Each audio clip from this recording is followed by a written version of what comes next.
Hello everybody, welcome to a brand new Let's Play series on Hearts of Fire for Kaiserreich today. Today we're playing as good old Chile. So what is our plan?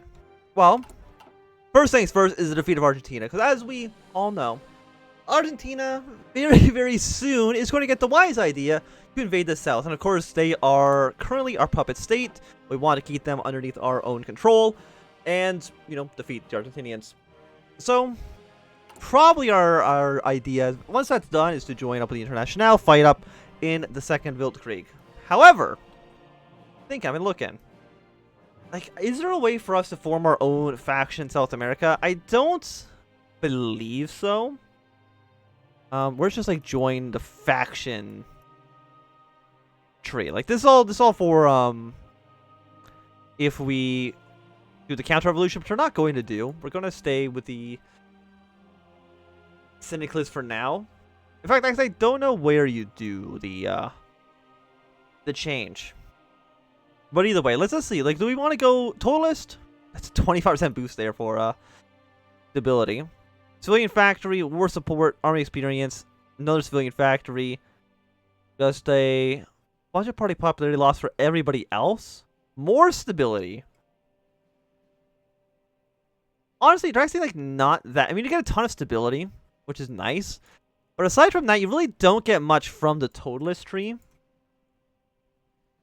Stability. Oh no, you also get the stability here as well. War support, bonus for industry, war support, armor technology, rocketry. I think, can you do it for both? Oh no, you can do this stuff for the totalist as well. Wait, no, can you? Local autonomy. No, you can do joint projects. So this goes for the totalist, but you cannot do this one. So overall, I'm looking at this, I think just strengthening the Republic, not going totalist, probably is going to be the best for us, because I think this just gives us more options. But of course, we can't do a third chairman quite yet, so probably Nation Under Siege is going to be our first choice. Actually, a lot of benefits there for that's quite nice. Homeland, okay, my mouse is speaking out a little bit. Home of the South American syndicalism, a little bit of recruited population, and actually a decent amount of defense on core territory. So we're looking pretty secure. For now, we'll get all of our troops, which is honestly not that many. 9 divisions isn't a ton. Put them underneath these leaders. Where is the border here? We got a small border there, but most of the troops are going to be up on the north. So we are going to go. Can we draw a front line here? We can. Front line there. So you two are going to be on this front. We're just going to immediately take control of our puppets' forces. Wow, you guys are horrible. Put you under a different leader.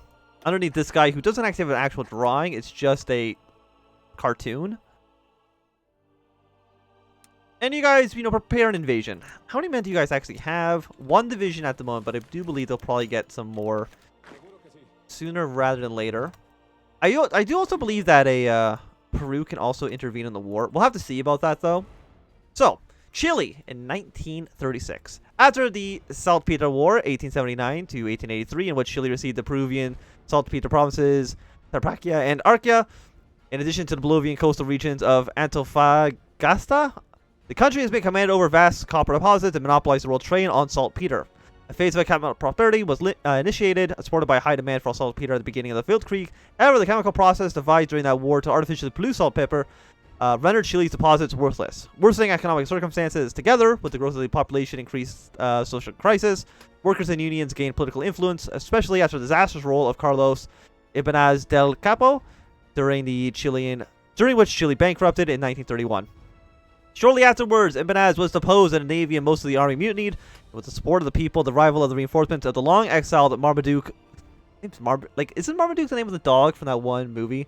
Anyway, exiled Marmaduke Grove arrived in the Union of Britain. The Syndicalist Republic of Chile was proclaimed after 5 years of rebuilding under the First Council, led by, nominally by Artio Puga. The Republic economy recovered greatly, and a military buildup has begun. Now, with Argentina's rhetoric becoming increasingly aggressive and well-respected, Marmaduke Grove, a military-man veteran of 2 revolutions ocean apart, at the helm of rebuilding the Republic. However, not all Chileans are as hopeful for the future as the syndicalist leaders are. I feel pretty confident. So research slots. Let's go. You know, we don't have this rifle research, so we probably do want to go for that one. Then we got research speed and let me... Okay, we'll get this here done. Oh, we can just join the international through here. But only after you declare yourself the Argentine commune. You can only do that after the war is finished. So, get the cap. So we're at 11 factories. 416. Not ideal, but I do believe we probably should have some decent room to improve. Most of our armies in these infantry divisions. Okay. So, with the economy as it is, 30 convoys is garbage. We want to at least get a little bit more than that. What do we need? Probably start building some towed artillery, even though we're not going to have any in our army right away. Do I want to build civilian factories right now? No, I want at least one more military. Build it as far down to the south as possible. Like, we actually only have 2 building slots right now, which is kind of horrible. Yeah, so nation under siege. I'm assuming Marmaduke Grove here is going to be dying pretty soon. At which point we get a new chairman. And let's see who's going to be better, the syndicalist or the you know, there's so many syndicalists here that it's actually going to be difficult. Like, I don't know who's going to get voted in. Because you can check those to see kind of who's better between, like, say, the radical socialist or the syndicalist. But unfortunately, without knowing the names of who's going to be president, kind of difficult to choose. I don't know when do you stop being a the FOP debacle happens in January of 1937. So we have about at least a year to prepare for war. Formation of cabinets. And I'm assuming the debacle probably... Okay, declare war. 50-50 victory on the Rio Negro or victory... So it's 50-50 between who's going to win. Between the FOP or Argentina. You can recruit population. A lot of land forts is less than ideal. Do you have a navy? 17 and 23. We have 25 ships. Let's take our ships to a FOP port. Because I am thinking... You have no manpower. You have nothing. You have no manpower, no factory. How are you a country? The population issue. Yeah, you think? You think you might have a population issue? How many people live here? Let me just go back. Like 300,000? That's really not a lot. I mean, there's 6.2 million in Buenos Aires alone. Like, every Argentinian state has about as much population as you do. In fact, they all do, except for, you know, like the Falklands. And this territory down here. Which is kind of embarrassing. So I'm thinking... naval invasion of Buenos Aires. But do we have enough troops to really effectively do that? We got 2 here. The answer is maybe. But our troop number is definitely limited, unfortunately. Like, I know Paraguay is also going to invade Argentina. But then I think Bolivia declares war on Paraguay. I mean, there's going to be like a decent battle here. My question is, I believe you're going to get free troops. Do I know where you get those from? If I can at least, like, look for allies, Bolivia or Peru. I don't know if the AI is going to do that, though. Peru and, like, Bolivia, like, if they both join the war against us, that does have some pretty bad implications for us, which we want to try to avoid. So 50%, 51% war support, 50% stability, 47% party popularity. Okay. It's not bad, all things considered. Infantry weapons. But, like, most of this stuff... I mean, naval doctrine, air doctrine, most of the time, I think you can kind of just, like, leave it until the end.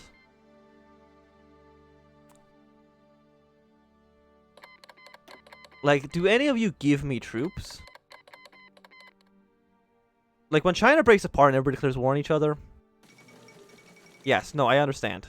Tank effort. I mean, 10 steel would be nice. What actually is our economic situation looking? So we can make a decent amount of steel. We have 4 left. That's because we're using a decent amount of it. Okay, so I think things could be worse. Am I getting any factories from trade? 1. Okay. Good to know.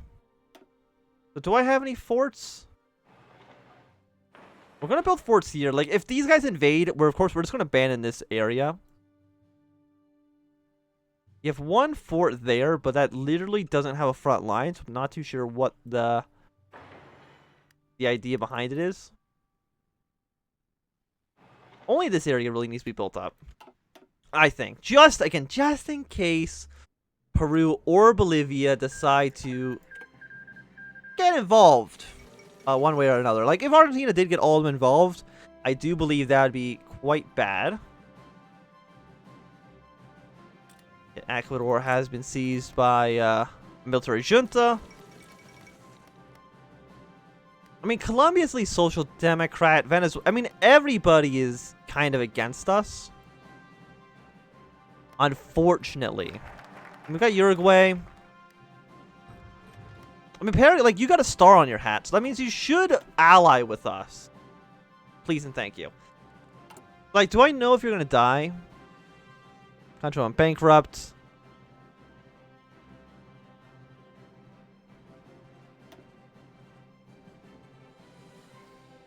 What would I want the most? High command reform.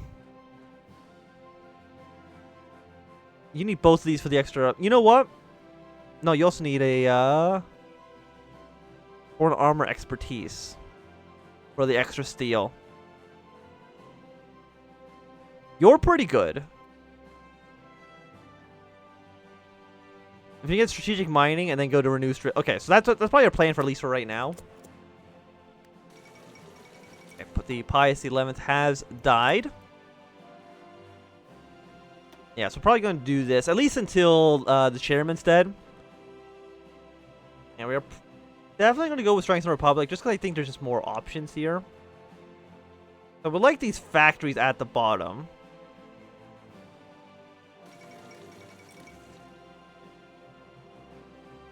Wartime expansion. Yeah, it's 1 military factory. 1 military factory. Factory output plus 5% is not bad. Do we want to go for the Radical Socialist or the Syndicalist, though? Because we can only go with one of these, obviously. A bonus industry or 5% war support. Like, I'm going to lean more towards... I mean, what's 5% war support give us? It would be, like... Probably 5... No, not 5. Probably, like, 1% attack and defense on core territory. But I think just... Probably we're going to go for the Radical Socialist. Because I think the 100% research bonus is probably better overall. Not... Let's say not by much, but I think it's actually probably significantly more than 5% war support. Because you're going to give us 5% war support regardless. And, like, we don't have, like, negative... We're not down, like, 0 war support. Like, 50% I think is good enough that you should feel pretty confident. So, you know, what's our further plans? Once we've killed Argentina, what's our plans after that? I think, one, a unified South America might prove advantageous. But I believe, hopefully Mexico stays in the International. We will support the CSA. I think we're going to focus mostly on Canada, trying to get them out of the war. Rafael Franco is just to liberate Paraguay. We will do it if we can.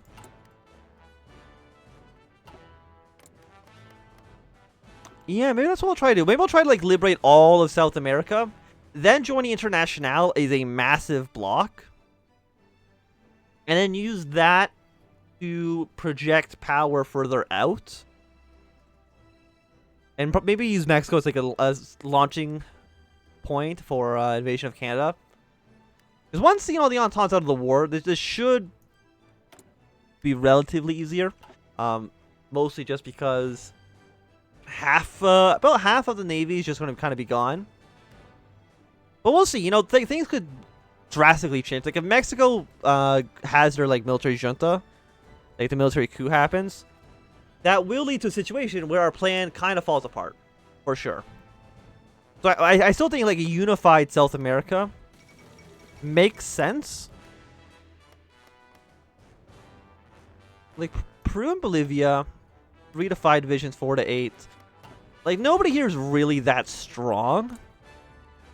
Unfortunately, Patagonia is going to go independent once we unify it. There's nothing we can do about that. And what are you doing? You're doing a call for Chilean volunteers. Which is going to get... give us an event. Okay. International focus. I mean, mass recruiting force, like, your population is so low that I think you can really only do the,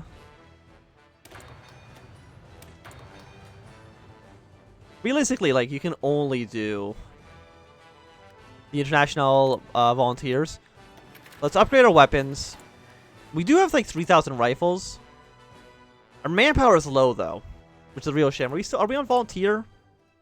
We're on limited. We could go to extensive.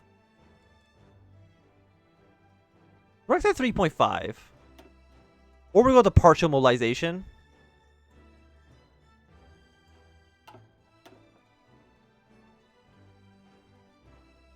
No, we probably want recruitment first. Let's at least go to extensive. Get, let's say, train 2 more divisions. Because unfortunately, like, what's our total population? 4.5 million, which is not a lot. Buenos Aires has more population than our entire country. I mean, we are long, which I guess is a benefit. Like, we're like the longest country. Like, we can at least ignore this area down towards the south. We don't need to worry about that. Like, the best thing about being a human is that we have better planning skills than the AI. Like, the AI absolutely would probably be putting like 2 divisions down to this tiny border. And you guys are slowly reinforcing as well, which is nice. But we're still, I'd say about a year. Where actually is that river?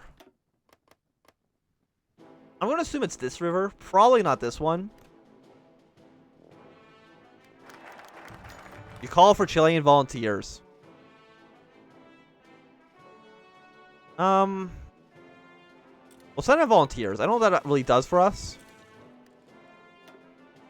But we'll give them the promise of volunteers. Yeah, long-term planning. Might as well get that done first. It doesn't really matter which order we do it in.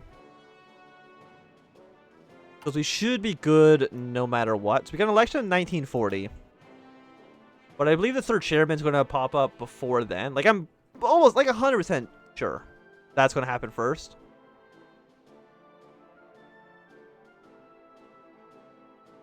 Foreign armor expertise. I mean, the armor tech... A 200% research bonus towards motorized and towed artillery. Like, that's pretty good. The tanks, though? The problem with, like, a country like Chile is that your industrial base is so small. I mean, I have so many rifles still probably, you can probably cut down on 1. But our industrial base is so small that it's difficult to make a massive amount of tanks, for example. Even making, like, 1 good tank division is still a lot of work. So not having a tungsten, how much of a penalty is that? A 5% penalty? It's a 5% off of you.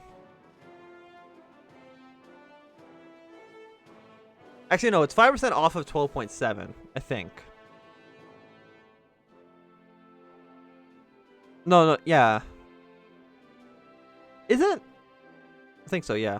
'Cause right now it's actually like a pretty bad debuff, but it's going to matter less and less the more we get into the future here. Yeah, I know we don't have a template for the artillery, but we're going to. Like right now, hypothetically, if I wanted to put an artillery piece into you, it's going to cost us... Do we only have one infantry division? You're the garrison troops? You guys are horrible. Okay, these garrison boys, we need to get rid of them ASAP.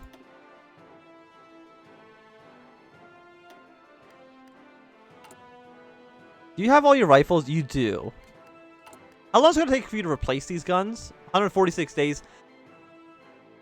That should be... Like, that's going to be done, I think, before the war begins. I mean, what we could do is we could just, like, cancel one. Add them back.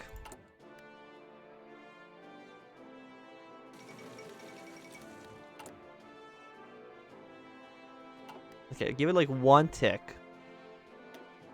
And now if I add you back in... Yeah, okay. So you're better. So now that I've made it so the horrible you guys are not there anymore. Now if I was to switch you over to support artillery, we would need... Honestly, only 60. Still not that bad. I mean, it's just probably because our army is very, very small. Like, we do have these other militia troops. We'll keep them around. I want all of your troops, because I don't want the AI in charge of anything. Actually, how many provinces is this wide? 1, 2, 3, 4, 5. So I can probably take, let's say, like 3 of you. Oh, you know, you're Chilean volunteers. You're the guys that we gave you. From this port to Buenos Aires. And on day 1... we should probably be able to get invasion going. Probably not. Okay, probably not like super aggressive.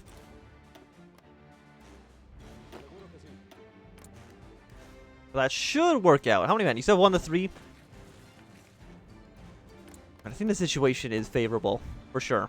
But I think this is going to be a good time for us to end this episode. So thanks everybody for watching. My name is Anthem. If you enjoyed, thumbs up. And not enjoy, you can always thumb down. Want to see more, subscribe. And goodbye.